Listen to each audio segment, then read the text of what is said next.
দুঃখ থাকবে, জীবনে কষ্ট থাকবে, আবার সুখও থাকবে। শুধু দুঃখটাকে নেবেন আর সুখটাকে বাদ দিয়ে দেবেন এমনটা ভাবলে হয় না ভাই। দুঃখকেও সমানভাবে গ্রহণ করুন, তাহলে আসল সুখটা কি এটা উপলব্ধি করতে পারবেন।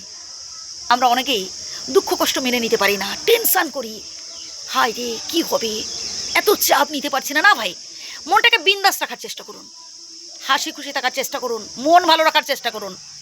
মাঝে মধ্যে গান শুনলেন, যেখানে ছোটো ছোটো বাচ্চারা খেলছে তাদের সাথে মিশলেন। দেখবেন আপনার বয়সী বন্ধুবান্ধবের সাথে বেশি মিশলে বা বেশি কথা বললে দেখবেন তাদের দুঃখ কষ্টের কথাগুলো আপনি জানতে পারবেন। আর তখন আসলেই বুঝতে পারবেন আপনার থেকেও বেশি দুঃখ কষ্ট রয়েছেন বহু মানুষ। মানুষের সাথে মিশুন, পারলে তাদের সমস্যাগুলো সমাধানের চেষ্টা করুন, কঠিন পরিশ্রম করুন। সংসারের অভাব অনটন দূর করতে হলে কঠিন পরিশ্রম করতে হবে, পরিকল্পনা মাফিক কাজ করতে হবে। শুধু কাজ করব বললে হয় না, শুধু কাজ করে গেলে হয় যদি রুটিন মাফিক না চলি, যদি পরিকল্পনা মাফিক কাজ না করি। জীবনে সমস্যা থাকবে, কষ্ট থাকবে, সমস্যাকে দেখে ভয় পেয়ে পিছিয়ে এলে চলবে না। সাহস অর্জন করে সমস্যার মুখোমুখি হতে হবে, তবেই দেখবেন ওইসব সমস্যা না আপনাকে দেখে ভয় পেয়ে পালাবে। ভরসা রাখুন নিজের ওপর, নিজের কর্মের ওপর ভরসা রাখুন, আর ভরসা রাখুন বিধাতার ওপর। আমরা অনেকেই আছি নিজের ব্যর্থতার কারণগুলো অপরের উপর দোষ চাপানোর চেষ্টা করি।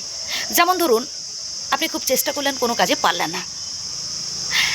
এবার আপনি হয়তো ভাবছেন এই আত্মীয় স্বজন পরিবারবর্গ কেউ আমার পাশে ছিল না, কেউ আমাকে বুদ্ধি দেয়নি, কেউ আমাকে অর্থ দিয়ে সাহায্য করেনি, তাই তো আমি পারলাম না, তাই তো আমি ব্যবসায় লস খেলাম। এটা বললে হবে না ভাই। আপনার মধ্যে কী আগে নিজের দিকে আঙুল দিন, নিজের দিকে আঙুল তুলুন যে আসলে আপনার মধ্যে কী ভুল ছিল। আপনি কি ধৈর্য দিয়ে কাজটা করেছিলেন? আপনার মধ্যে কি তাড়াহুড়ো স্বভাব ছিল, নাকি কোনোরকম কাজটা শেষ করে দিয়ে অন্য একটা কাজ ধরে নেব এরকম একটা প্ল্যান ছিল? শুধুমাত্র লাভ খুঁজতে চেয়েছিলেন? আগে নিজেকে প্রশ্ন করুন, তাহলেই বুঝতে পারবেন। সবসময় পজিটিভ চিন্তা করবেন। আপনি জীবনে কি হারিয়েছেন, কে আপনাকে কষ্ট দিয়েছে, কে আপনার সাথে খারাপ ব্যবহার করেছে, এসব নিয়ে না ভেবে বরং এটা ভাবুন যে আপনি কতটুকুন কি অর্জন করতে পেরেছেন বা অপরকে কতটুকুন দিতে পেরেছেন।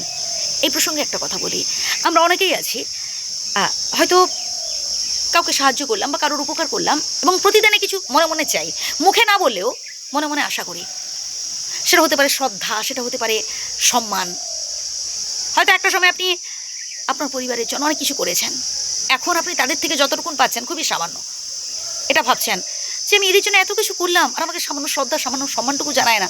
না ভাই, আপনি আপনার ভালো লাগা থেকে করেছেন, আপনি আপনার পরিবারের জন্য, বন্ধুবান্ধবদের জন্য, আশেপাশের মানুষদের জন্য যা কিছু করেছেন সেটা আপনার কাছে মনে হয়েছিল দায়িত্ববোধ। একজন মানুষ বিপদে পড়েছে, তাকে সাহায্য করা, তার পাশে থাকা, সেটা আপনার কর্তব্য। শ্রদ্ধা জানাই, প্রণাম জানাই এই জন্য, কিন্তু নিঃস্বার্থভাবে করতে হবে, কোনো কিছু পাওয়ার জন্য নয়। যে কথাগুলো বললাম আবারও প্রথম থেকে শুনুন। ভালো থাকবেন।